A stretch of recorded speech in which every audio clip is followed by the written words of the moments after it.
Hey, um, this is a video where I sort of talk about some of the new developments that are happening in our bold action community.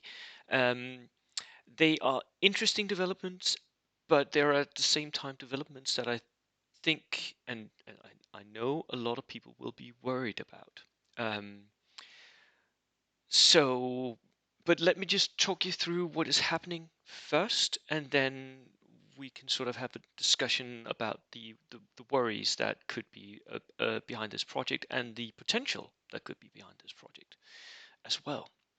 So, what's happening is that the IGE, the International Gaming Events, which is a company that is setting up the WTC, and they have expanded their WTC tournaments quite a lot. Here we see a picture, by the way, of the WTC tournament in Cork.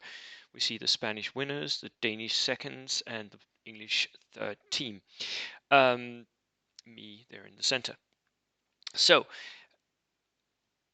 and this year we're going to Spain again, which will be again amazing. I've already bought my team's ticket for the WTC, and if we go to the events themselves, Spain 2024. So here you'll see all the info. By the way, the link is in the description here. Here's the info for the championships. It's being held in February, and it's being held in Granada in a hotel there. And there are different games now because Star Wars Legion is also joining Middle Earth and Bold Action as part of the WTC, so it will be very much larger. And I know that there are still some tickets available for all the systems. So if you want to go and have a team join for your nation, now is the time to get those tickets. Now, for bold action specifically, the IGE is also has just released, like a couple of days ago, that they are hosting the IGE UK Open, and you can already buy the tickets. Now, this is an interesting development because, uh, by the way, they'll both be a Middle Earth, a Star Wars, and a bold action event. But the interest here is it will be with cash prizes. The first prize is £1,000. So this is the first time this has happened in bold action. It has happened in other games. We of course know this from poker and what have you. So other games, there has been an element of gambling, um, but this is the first time anyone is trying to do this with bold action. Um, so it's a really interesting development in some ways. Let me start with the positive here. In some ways, this is a really interesting development, and of course, a lot of the top players, myself including, are wanting to go. And just because there are 50 tickets available, it's going to be rather exclusive. The tickets are 450 Danish kroner. I can't remember what that is in pounds. I think it's £50 or something like that. Um, it's going to be 6 games over 2 days, so it's a long tournament. It's one of those tournaments that I really enjoy playing in, and it's one of those tournaments where I think a lot of players are going to come there and be competitive. That's the positive side, right? I think even the cash pricing will encourage that competitiveness. And there are also other prizes which I don't know what will be yet, but I'm guessing that there will be sponsor prizes for second and third, and of course there'll be trophies. Now, all of this is exactly what I like about tournament play. Um, However, there is the worry, and I think this is a worry that maybe many people who don't view my channel as much, the hobbyists, the historical players, the casual players, could be very worried about what this is going to do to the game itself. Um, I'll talk about some of those worries and maybe like state my position on all of this at the end. But the worries would be, first of all, that this would bring out the worst in people. That because there is a cash prize that people want to win, that people may even need to win that cash prize, that they are going to basically win at all costs. That we're going to go down that rabbit hole of toxic player behavior where people exploit the rules and cheat even um, at the game tables. And I think that is one of the worries that the players can have.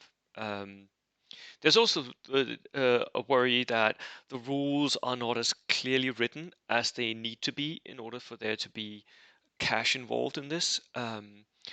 Because uh, most of you who've gone to tournaments will know this. You have periods where we sit there looking at the rule book and you find one rule and it's not clearly stated and it just doesn't really fit what's going on the table.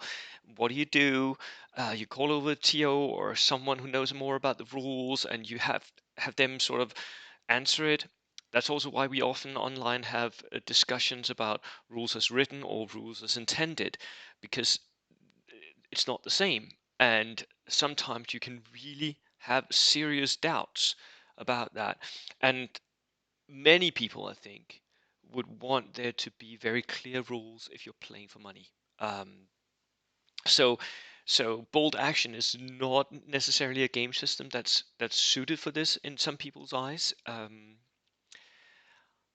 We also have You could also have the worry that somebody's going to have to TO this, and those TOs are going to be overworked if all those other worries come to fruition, right? If players start behaving in a toxic manner, if the rules are not as good, the TOs are really going to work for their money, right?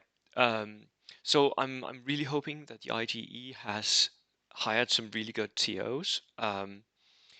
I really want to offer my own services for that, although I am not sure I'll be able to convince my wife to go because it's the 2nd and 3rd of March, so it's right after the WTC, which I am playing in. Um, so in that respect, the TOs are going to be very good. They're going to have to be very strict. There's going to have to be enough of them, and they're going to have to know the rules enough to know when someone is cheating or if someone is being toxic, um, and handing out cards for that. All of that, I think, are the worries that people can have. Now, let me dispel one of those worries right out of hand. The thing with this ruining the game for everyone else. Play the game however you want. If you don't like going to tournaments, don't go to tournaments. If you don't like going to tournaments, which is a step further, I know, where there are cash prizes, don't go to tournaments where there are cash prizes. It's really that simple. The game doesn't break for everyone else just because some people play it in this way. I mean, a lot of people here in Denmark play the game Bold Action very historically, very friendly, with very historical list. It doesn't ruin my enjoyment of the game, and I play it for competitive reasons. And I hope that my playing competitively doesn't ruin their game, as long as we're clear on whether or not we're playing a historical game when we meet up with, if I meet up with a casual or historical player, right? Let's agree on what kind of game it is, and then it's not a problem. So in that respect, cash prices getting into this one event is not going to ruin the game. It's going to be interesting to see what it does to the players and that event and all of that, but it's not going to ruin everyone else's games. Your games are safe. Play them however you want them to play them. You've always done that anyway. So that is pretty safe.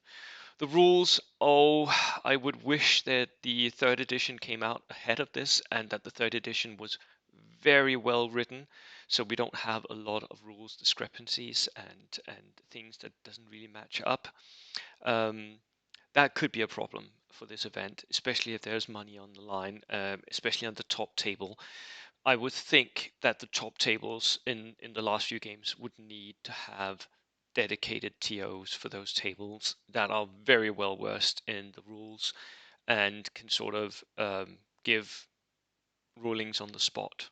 so that we don't end up with players wasting time or just having an argument, because people, once there's money on the line, people start to tend to get emotional and argue. Um, Toxic behavior. Will this increase the amount of toxic behavior? Well, and this channel has talked about this beforehand. There is very, very little toxic behavior in bold action. There is an element of friction between casual historical players and competitive players, and as I've said so many times, I think this mostly comes down to expectations. If you have the right expectations of a game, you can set your expectations accordingly. Um, so what some people consider toxic, others consider just average gaming behavior, because whatever. Um, what some people consider gatekeeping and annoying, and is just people defending their values. So I know that this will, of course, increase the chance that we'll have accusations of toxic behavior. It will increase the chance of accusations of cheating as well. Um, but I think it will only increase it at this event. The WTC has many times been accused of doing exactly that, of creating, of having toxic behavior, or having bad tables, or being like all competitive and boring games, and I would really encourage people who think like that to go and join the WTC and see for themselves. For me, the WTC has been some of the most enjoyable games I've ever had. Um, they have the meeting of like minds is really, really good. Will that take place at this event? I don't know. Um, it's possible. It's also possible that it doesn't work, and then the IGE has tried it and it didn't work. Um, so for me, I am not as worried as some other people are. Maybe a little bit more optimistic, and I would really want to go myself, just because it's very interesting to see this development. It's very interesting to see if they can handle it. Um, and of course, I want to compete in all the great tournaments, and this could be one of the great tournaments. So those are my thoughts on it. Please, in the comments, if you have words about this, and I know many of you possibly do, be respectful, and don't start crapping on other people's opinions. No reason to do that. So that was it. That is the news that I have for you guys today. Um, there's even a rules pack, which I'll also link that in the description. It says something about the location, the registration. There's a code of conduct, and this is basically, I think, copied from the WTC code of conduct. There's a three strike system, again copied from the WTC. And no, this is not a bad idea to state in advance. You're not like the game is toxic. No, it's not.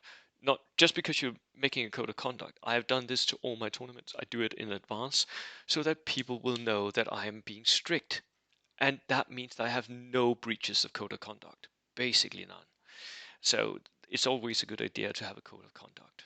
There's a scoring. There are the missions as well. All of them here. So everything, and there's the army selection. They are using 1,000 points, 1 to 2 generic reinforced platoons. Um, Tank and theater platoons are not allowed. The armies need to be selected from armies of, including those in the campaign books, so you can use those units that are in the campaign books. And there's a list of additional units. So, right, all of it interesting news. Let's see what the future will bring. Cheers.